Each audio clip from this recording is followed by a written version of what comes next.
Voilà, donc Michel Vive-l'Espérance, je suis agriculteur bio depuis 25 ans, sur une exploitation de polyculture élevage, avec un troupeau de vaches allaitantes, et bien sûr différentes cultures en rotation, conduites en bio.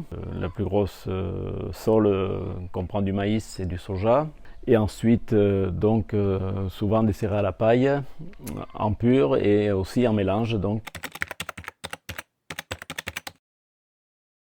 But du jeu du mélange, trouver la synergie entre les différentes plantes au niveau défense entre elles et aussi complémentarité dans leur développement, notamment donc l'association céréales et protéagineux.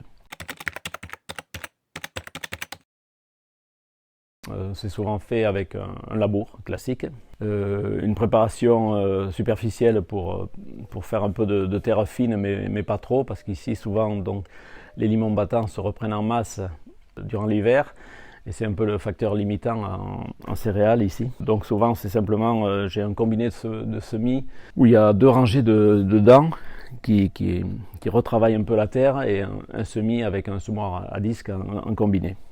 La préparation des semences, c'est tout simple, je me prépare un mélange un peu homogène dans les proportions que je veux pour régler mon semoir, et ensuite je fais le mélange directement dans la caisse du semoir. La récolte à trier arrive par la sauterelle sur le haut du trieur. Elle traverse dans la zone d'aspiration, elle tombe sur les grilles. Tout ce qui est bon grain traverse la première grille et vient buter sur la seconde qui est plus petite, où passent les grains cassés et les mauvaises graines. Ici arrivent donc les déchets d'aspiration sur les 2 premiers bacs, et ici les déchets qui tombent des grilles.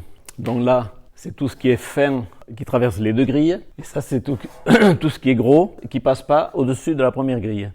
Et à la fin, donc le bon grain arrive ici et ressort par l'élévateur, et que l'on met soit en sac, soit sur des remorques. Et cette année, donc, il y avait un souci de volume de févrole. C'est pour ça que, en fait, j'ai fait 2 tris. Dans un premier tri, j'ai enlevé la févrole, que j'ai donc séparé du blé. Et ensuite, j'ai retrié le blé un peu plus finement pour enlever les petits grains, les grains cassés et les mauvaises graines.